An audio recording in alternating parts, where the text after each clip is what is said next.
Hello everyone, welcome to English tutorial by SB. I am Sravani, your online English guide. আজকের ক্লাসে আমরা শিখব noun in অ্যাপোজিশনের ব্যাপারে। Noun in apposition কি এবং এই টেকনিকটা অ্যাপ্লাই করে কিভাবে দুটো সেন্টেন্সকে আমরা সিম্পল সেন্টেন্স হিসাবে ফর্ম করতে পারি সেই সব ব্যাপারগুলো আজকের ক্লাসে আমরা শিখতে চলেছি। সো ভিডিওটা একদম শেষ অবধি দেখবে এবং আমার সঙ্গে থাকবে।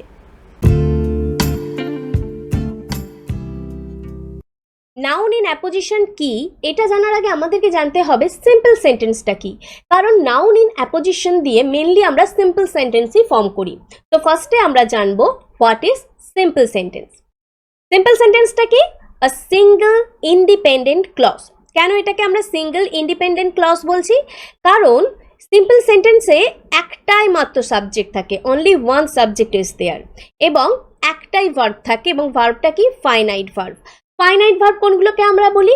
সেই ভার্বগুলোকে যেগুলো according to subject, according to tense নিজেদেরকে চেঞ্জ করে ফেলে।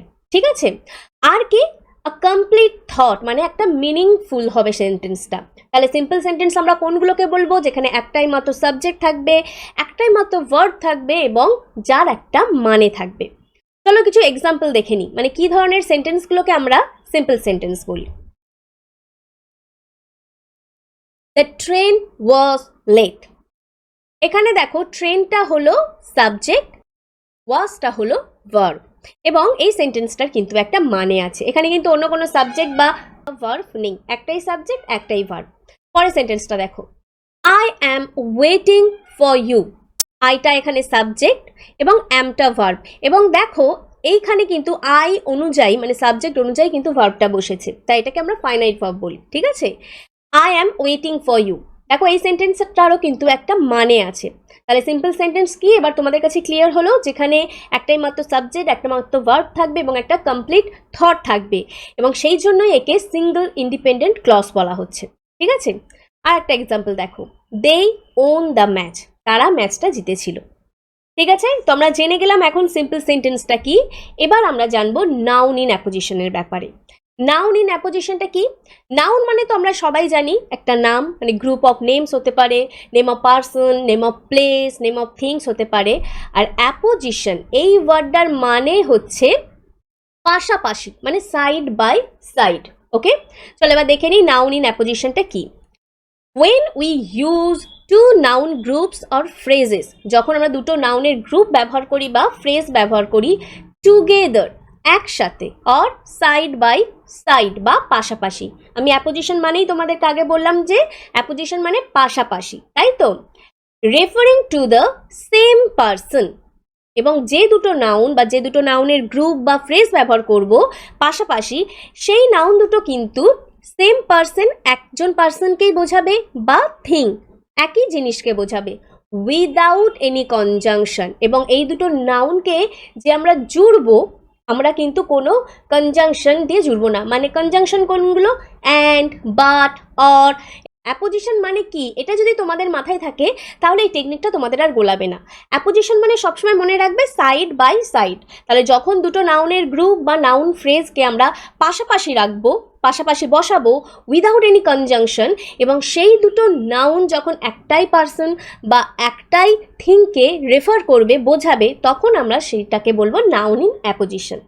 উদাহরণ দেখো কি লেখা আছে, কলকাতা, কমা, the capital of India, comma, is the birthplace of Rabindranath. Kolkata এটা একটা নাউন, একটা জায়গার নাম, তাই তো? Kolkata, the capital of India, এটা একটা নাউন ফ্রেজ, ভারতের রাজধানী। দেখো দুটো নাউন, এই দুটোই নাউন, এবং এই দুটো নাউনকে পাশাপাশি বসানো হয়েছে একটা কমা দিয়ে, কোনো কিন্তু কনজাংশন নেই। কমা, ইজ দ্য হয় বার্থ প্লেস, জন্মভূমি অফ রবীন্দ্রনাথ, রবীন্দ্রনাথের জন্মভূমি। এখানে দেখো এটাকে সিম্পল সেন্টেন্স বলা হচ্ছে, কারণ দেখো এখানে এই দুটো কিন্তু টুগেদার একটাই সাবজেক্ট, একই জিনিসকে বোঝাচ্ছে, একটা থিং, একটা প্লেসকে বোঝাচ্ছে, এবং দেখো এখানে কিন্তু ভার্বটা একটাই, ইজ। আর ইজ দেখে তোমরা বুঝতে পারছো ইজ আমরা সবসময় সিঙ্গুলার যখন সাবজেক্ট হয় তখন ব্যবহার করি আমরা, এবং তাহলে এই দুটো কি একই জিনিসকে ডিনোট করছে, তাই জন্য এখানে ইজ বসেছে।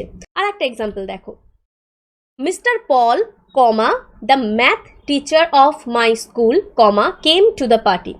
তাহলে মিস্টার পল একটা নাউন, তাই তো? The math teacher of my school, আমার স্কুলের ম্যাথ টিচার, তাহলে দুটো নাউন একই জনকে একই পার্সনকে ডিনোট করছে, বোঝাচ্ছে। কমা কেম টু দ্য পার্টি, আর ভার্বটাও একটা, কেম টু দ্য পার্টি, পার্টিতে এসেছিল। আই হোপ এই নাউন ইন অ্যাপোজিশনটা কি সেটা তোমাদের ক্লিয়ার হয়ে গেছে। তাহলে টেকনিকটা কি, মানে কিভাবে আমরা ব্যবহার করব না, দুটো নাউন আমরা পাশাপাশি লিখবো, কমা দিয়ে একটা পাশাপাশি লিখবো, তারপরে আবার একটা কমা ব্যবহার করে ভার্ব বসিয়ে আমরা সেন্টেন্সটাকে কমপ্লিট করব। চলো এবার আমরা কিছু সেন্টেন্স আমরা দেখবো যেগুলোকে আমরা নাউন ইন অ্যাপোজিশন দিয়ে জয়েন করব, ঠিক আছে?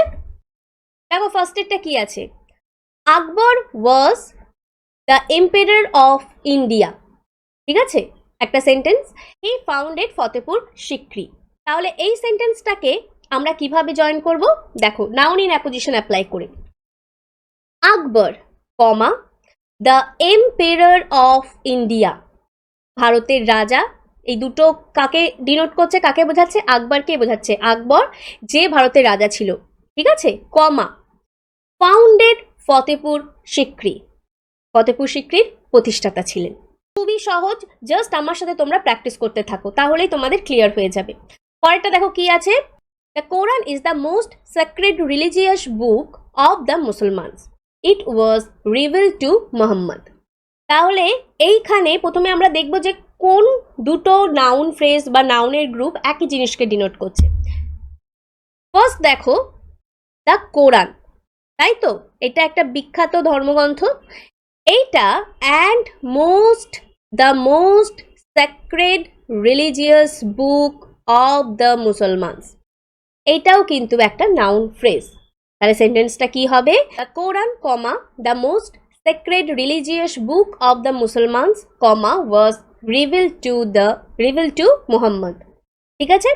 পরের কোয়েশ্চেনটা দেখি। শ্রী পি ডট লাল, মানে Shri P Lal is the BDO of Labhpur, full stop, he presided over the meeting. তাহলে এখানেও আমাদের কোন দুটো নাউন একই পার্সনকে বোঝাচ্ছে, পার্সনের কথাই যেহেতু এখানে হচ্ছে, একই পার্সনকে বোঝাচ্ছে, সেটা আমাদেরকে আগে খুঁজে বের করতে হবে। দেখো শ্রী পি লাল এটা একটা noun, are the BDO of Labhpur এটাও একটা নাউন ফ্রেজ, তাহলে নাউনের গ্রুপ। তাহলে এই দুটো নাউনকে আমরা পাশাপাশি কমা দিয়ে বসাবো, করে অ্যাপোজিশন দিয়ে আমরা সেন্টেন্সটাকে কমপ্লিট করব, সিম্পল সেন্টেন্স বানাবো। তাহলে সেন্টেন্সটা কি হবে, Shri P dot Lal comma the BDO of Labhpur comma, এবার ভার্ব বসিয়ে আমরা সেন্টেন্সটাকে কমপ্লিট করব, প্রিসাইডেড ওভার দ্য মিটিং। খুবই সোজা, জাস্ট টেকনিকটাকে ফলো করো আর এই সেন্টেন্সগুলো আমার সাথে বানাতে থাকো। পরেরটা দেখো, Alexander was the king of Macedon, full stop, he invaded India. এখানেও আমাদেরকে কি করতে হবে, তাহলে প্রথমে নাউন দুটো খুঁজে বার করি। দেখো আলেকজান্ডার, ঠিক আছে, and the king of Macedon. তাহলে সেন্টেন্সটা কি হবে, Alexander comma the king of Macedon comma invaded India. পরের সেন্টেন্সগুলো এবার দেখি চলো। Wordsworth was the worshipper of nature, full stop, he wrote the Prelude. তাহলে তোমাদের শুধু কাজ কি হবে, দুটো নাউনের গ্রুপ বা নাউন ফ্রেজকে খুঁজে বার করা। এখানে দেখো ওয়ার্ডসওয়ার্থ এটা একটা নেম অবশ্যই, the name of a great poet Wordsworth, and the worshipper of nature, nature worshipper of nature মানে নেচারের পূজারী, প্রকৃতির পূজারী। তাহলে এই দুটো নাউনকে আমরা পাশাপাশি বসাবো, তাহলে আনসারটা কি হবে, Wordsworth comma the worshipper of nature comma এবার ভার্ব রোট দ্য প্রিলিউড, ঠিক আছে? খুব সহজ, খুবই সহজ, কোনো ভয়ের কোনো কারণ নেই, জাস্ট টেকনিকটাকে ফলো করতে থাকো। চলো পরেরটা এবার আমরা দেখি। Ambhi was the king of Takshashila, full stop, he was the first Indian king to submit to Alexander. তাহলে এই সেন্টেন্সটাতেও আমাকে দুটো নাউন খুঁজতে হবে। আম্ভি অবশ্যই এটা একটা নাম, তাই তো, দ্য কিং অফ তক্ষশিলা। তাহলে এই দুটো নাউনকে পাশাপাশি বসাবো, Ambhi comma the king of Takshashila comma was the first Indian king to submit to Alexander. পরেরটা দেখি চলো। Satyajit Ray is a great name in the film world, full stop, he was awarded Oscar, ইনি অস্কার পেয়েছিলেন। তাহলে এখানে নাউন দুটো কি কি, Satyajit Ray, Satyajit Ray and a great name in the film world. চলো এবার তাহলে পাশাপাশি বসিয়ে দিই, সত্যজিৎ রয়, সরি এখানে রয় হবে, Roy, a great name in the film world, was awarded Oscar. Last সেন্টেন্সটা এবার আমরা দেখি আজকের। Lady Macbeth went into the chamber, full stop, আর object was to murder Duncan, full stop, Duncan was the king of Scotland. এটা তিনটে sentence আছে, এখানে কিন্তু দুটো সেন্টেন্স নেই। ভয় পাওয়ার কিছু নেই, তিনটে থাক চারটে থাক, তোমাদেরকে শুধু দুটো নাউনের গ্রুপকে খুঁজে বার করতে হবে যেখানে দুটো নাউন একই পার্সন, থিং বা থিংকে রেফার করবে, এবং সেই দুটো নাউনকে আমরা নাউন ইন অ্যাপোজিশন দিয়ে ফর্ম করে সিম্পল সেন্টেন্স করে ফেলবো। তাহলে lady Macbeth went into the chamber মানেটা হচ্ছে লেডি ম্যাকবেথ চেম্বারে গেলেন, হার অবজেক্ট ওয়াজ, ওনার লক্ষ্য ছিল টু মার্ডার ডানকান, ডানকানকে মারার জন্য। Duncan was the king of Scotland, Duncan কে ছিলেন? স্কটল্যান্ডের রাজা। তাহলে দেখো এখানে ডানকানের ব্যাপারে কি কি লেখা আছে? ডানকান হচ্ছে একটা নেম এবং he was the king of Scotland. তাহলে এই দুটো নাউনকে আমরা পাশাপাশি বসিয়ে নাউন ইন অ্যাপোজিশন করব। সেন্টেন্সটা দেখো, lady Macbeth went into the chamber to murder Duncan, ডানকানকে মারতে, এবার কমা দিয়ে ডানকানটাকে the king of the Scotland, স্কটল্যান্ডের রাজা। এই সেন্টেন্সে কিন্তু দেখো, এটা সিম্পল সেন্টেন্স কেন বলছি দেখো, এইখানে কিন্তু সাবজেক্ট হচ্ছে লেডি ম্যাকবেথ এবং ওয়েন্ট হচ্ছে ভার্ব। তাহলে একটাই সাবজেক্ট, একটাই ভার্ব এবং একটা কমপ্লিট থট আছে, সেই জন্য এটা একটা সিম্পল সেন্টেন্স। আই হোপ তোমাদের এই নাউন ইন অ্যাপোজিশন দিয়ে কীভাবে সিম্পল সেন্টেন্স ফর্ম করবে এতক্ষণে তোমরা বুঝতে পেরে গেছো। তাই এবার আমি তোমাদেরকে হোম টাস্ক দেব। Shahjahan was a great Mughal empire, full stop, he build the Taj Mahal. ঠিক আছে, আর একটা সেন্টেন্স আছে, Robert Bruce was the king of Scotland, রবার্ট ব্রুশ ছিলেন স্কটল্যান্ডের রাজা, he was defeated by the English, তাকে ইংরেজরা পরাজিত করেছিল। তাহলে এই দুটো সেন্টেন্সকে কি করতে হবে তোমাদেরকে? অবশ্যই এই নাউন ইন অ্যাপোজিশন দিয়ে সিম্পল সেন্টেন্সে ফর্ম করে আমাকে কমেন্ট সেকশনে জানাতে হবে। সো ভিডিওটা ভালো লাগলে অবশ্যই লাইক করবে এবং বন্ধুদের সঙ্গে প্রচুর শেয়ার করবে, এবং ভিডিওটা কেমন লাগলো সেটাও কিন্তু আমাকে কমেন্ট সেকশনে জানাতে ভুলবে না। আর তুমি যদি নতুন হও আমার চ্যানেলে এবং এই ভিডিওটা তোমার ভালো লেগে থাকে এবং এই ধরনের টেকনিক্স যদি আরও শিখতে চাও, তাহলে অবশ্যই চ্যানেলটিকে সাবস্ক্রাইব করবে এবং তার পাশে থাকা বেল আইকনটিকে ক্লিক করবে এই সমস্ত ভিডিওর আপডেটস পাওয়ার জন্য। So that's all. Thank you for watching. See you in our next video. Till then, keep practicing and keep learning.